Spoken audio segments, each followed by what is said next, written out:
নমস্কার বন্ধুরা, জবজেনিক্স ইউটিউব চ্যানেলে আপনাদের প্রত্যেককে স্বাগত। ডিএ নিয়ে অত্যন্ত খুশির খবর, একটি আপডেট পাওয়া যাচ্ছে একটি দৈনিক পত্রিকায়, যেটা প্রতিটা সরকারি কর্মীর জন্য খুবই গুরুত্বপূর্ণ। প্রথম হেডলাইনই দেখতে পাচ্ছেন, পকেটে আসবে মোটা টাকা, সরকারি কর্মীদের জন্য বড় সুখবর, চলতি মাসেই বিরাট ঘোষণা।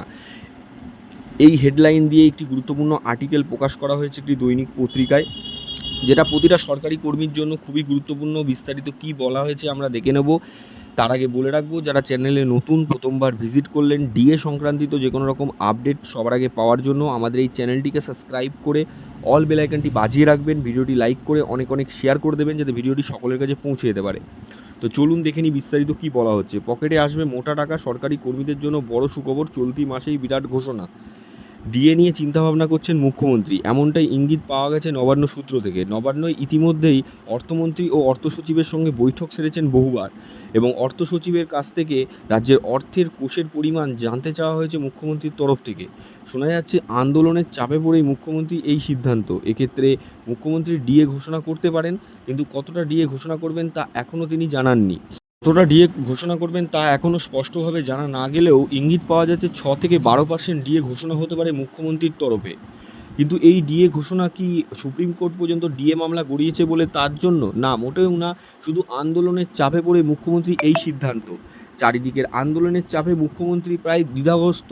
তারই মধ্যে সরকারি কর্মীদের ক্ষোভকে প্রশমন করতে এবং তাদের খুশি করার জন্য মুখ্যমন্ত্রীর এই সিদ্ধান্ত।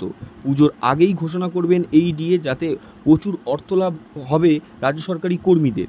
কিন্তু রাজ্য সরকারি কর্মীদের একাংশ সংগ্রামী যৌথ মঞ্চের দাবি, এআইসিপিআই মেনে ডিএ দিতে হবে। ওই সামান্য কিছু ভিক্ষার দানে তারা খুশি নন। অর্থাৎ কেন্দ্রীয় সরকারি কর্মীরা যে হারে ডিএ পাচ্ছেন সেই হারে রাজ্যকে ডিএ দিতে হবে। অলরেডি আন্দোলনের চাপে পড়ে 4% ও 3% করে দুবার ডিএ ঘোষণা করেছেন মুখ্যমন্ত্রী, কিন্তু তাতেও খুশি হয়নি সংগ্রামী যৌথ মঞ্চের আন্দোলনকারীরা। এইবারও শোনা যাচ্ছে পুজোর আগে 6 থেকে 12% ডিএ ঘোষণা করতে পারেন মুখ্যমন্ত্রী, সঙ্গে থাকবে বোনাস। কিন্তু তাতেও কি রাজ্য সরকারি কর্মীরা খুশি হবেন? সুপ্রিম কোর্টে ডিএ মামলা 14 বার উঠলেও তার কোনো সমাপ্তি ঘটেনি। এখন ডিএ মামলা প্রায় বছর পারে, অর্থাৎ পরের বছর শুরুতেই ডিএ মামলা উঠতে পারে, তাতেও যে সমাপ্তি হবে এমন কোনো ইঙ্গিত নেই।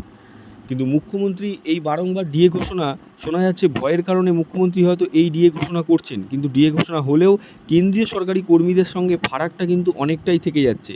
বছরে দুবার করে ডিএ ঘোষণা করে কেন্দ্র সরকার, সেক্ষেত্রে রাজ্য সরকারি কর্মীদের প্রতি বছরই প্রায় 7 থেকে 8% ডিএ ঘোষণা হয়, যেটা 56% কাছে গিয়ে পৌঁছচ্ছে।